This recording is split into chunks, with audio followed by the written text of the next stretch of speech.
5 days from now is the most horrifying day of the year. Would you agree? Mm-hmm. I hate Thanksgiving.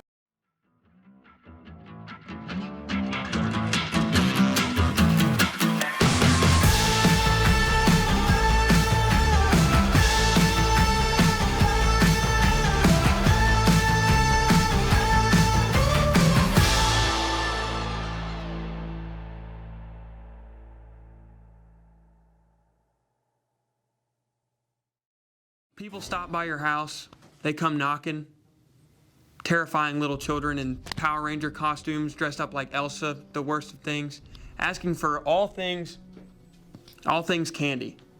It's horrifying. Mm-hmm. And on that topic, we want to talk about some horrifying things that have happened to us over the last couple years in doing what we do at weddings or whatever. Specifically, Wedding horror stories. Wedding horror stories. That's what we're gonna talk about. Yep. Hopefully you like the lighting. Let's say kind of a weird setup. Kind of a weird, different setup, but we're just going for a Some little. would call it lazy. Or spooky. You can. Those are synonymous. You can be the judge of that. But anyway, I'll start us off if you want. Yeah, go for it. You want to go first? Yeah, by all means, take it away. So I'll start off on an earlier stage of night productions. In fact, so early it was the first ever photo and video wedding at one time that we'd ever done. Mm-hmm. It was me, Alex, and Anastasia. We were at a venue I've never been back to since. Probably about an hour and 45 minutes away, something like that, somewhere in that margin. In no cell service town, like I'm in the middle of nowhere. And at the time, if you recall, we were using the Sony A7 IIIs, and we were kind of just figuring things out. And my job that day was definitely more along the lines of just kind of helping hands. Alex was definitely kind of camera A, and Anastasia was kind of camera A. I think it was Anna's first ever wedding though, so I was kind of throwing her into the fire a little bit. So I was there, everything's going fine. We are at the point of like probably family photos or so I've done a little bit that day, and suddenly my Sony no longer records. Or I think it was Alex's. I can't remember whose, I think it was mine, I'm not sure. One of our Sonys just no longer records video on that card. Yeah. Just says, we're not gonna do it. And I'm trying to figure everything out on my own, I can't figure it out, and of course I'm terrified because we're supposed to be filming this wedding and I don't have a camera anymore. Mind you, it's my first ever photo video, so I'm freaking out and I'm in the middle of this wedding. So I run out to my car, I tell Alex, I'm like, you're gonna have to handle this. I'm gonna call Sony. So I call Sony, I'm on the phone with their support team in my car for 2 hours. 2 hours. I am leaving Alex and Anna. I'm like talking back and forth with Alex and I'm like, make sure everything's okay. While I'm on the phone with Sony on these different, like, just random people who are just like, oh, well, I don't know what to do, so we're gonna help out with this person. And this person doesn't know what to do, so they're gonna hand me to this person. And I'm trying to figure out an answer. Finally, I come to the resolution that there's a second SD card slot, and that there's a possibility that not both of my SD card slots were frozen or broke.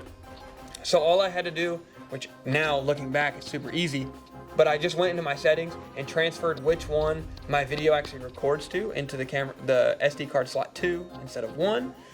And everything was fine after that. And to this day, that Sony still doesn't record on the first SD card slot, but hasn't had any issues since. Yeah. And that was my most terrifying, most terrifying thing. And I also I didn't tell the bride because I didn't want to freak her out, but I told her about a month ago actually, because she came in for headshots. And she laughed because she said she'd never had any idea. So yeah. Smooth sailing from there, but that was my scariest moment. I think the underlying story in there that adds to the terror is how awful the Sony menus are. So yes. During that entire time, the interface of that camera was just making it infinitely more difficult than it had to be. I'm a Canon fan myself. And anytime I've had to navigate a Sony menu, it makes me want to. Mine is probably not as severe. It depends on who you ask. But say, I guess, a little foreshadow there. But so this is like prime wedding season. This is, I want to think it's like the first weekend of last December, and we've just got done with a 2-month stretch of where I've had at least 2 weddings every single weekend, and couple of weekends sprinkled in there where I've had 3. And the entire time throughout that span, I have no issues. Everything goes smoothly. Everyone is happy with their videos, and everything is great. I'm a creature of habit, so I'm very, very particular in the way I do certain things. I keep my own rotation of 3 batteries. Especially now with the R5, I run my entire like shooting and dropping footage and stuff off of 2 CF Express cards. I'm very meticulous with the way I do things. Believe it, we're 2 hours already away from home. Yeah, we're within 30 minutes of 30 to 40 minutes of our destination. It was at Cersei. We were in Cersei because we were leaving the Love's gas station. We had just called Alex to talk to him about his wedding he was shooting that day. That's right. And nothing had like provoked me to think anything differently. It just suddenly came to me. I turned to Nathan and I was like, I forgot my Ronin. And he was like, what do you mean you forgot your Ronin? And I was like, I don't have my Ronin. And, like you said, we're 2 hours away. I can't shoot this entire wedding video without a stabilizer. I mean, I probably could have. But prefer not to. I prefer not to. It's not up to our standards and everything like that. So, I'm like, I guess I just sat it on the table when we were about to walk out, and in the process of grabbing everything, I just left it on the table. So Nathan has to bite the bullet, and we go to Bedford Camera Equipment, and stop there. I think for whatever reason, we managed to leave a little bit earlier than normal. Well, that's a part of my the way I'm meticulous with things when it comes to weddings and stuff like that.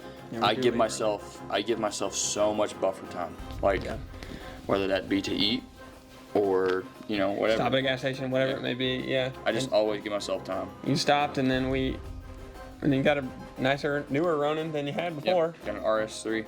And it worked out in the end, but those were horrifying moments for a moment. Which it doesn't sound so scary now. It's not like we were getting stabbed, but that's about it. And that is terrifying. That's terrifying, but that's most of the time its own personal fault. What's scary? We've been in the middle of recording an event, and the entire system goes down that we're streaming on. It's pretty scary. Yeah. There you go. All right, that was good. That was Yeah. one thing. Good job. God Hey, thinks that was we Derek. have- God Round of thinks we have applause. Yeah, woo! God thinks we have all day. All right. Well, thank you guys so much for watching. And as you know, every single Thursday since 4 weeks ago, we're back on track. So, I guess until next week on Thursday, we'll see you guys later. Also, wait, I probably haven't said this in a while. Check us out on Facebook and Instagram at @nightproductions_. Also visit our website, www.nightproductions.info. Now see you later. Bye. My phone!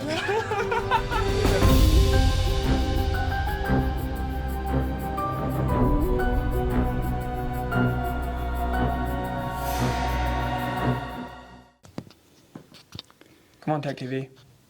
It's gotta teach you something. Or did he quit? No, he's still doing it. Okay. Good. Sweet.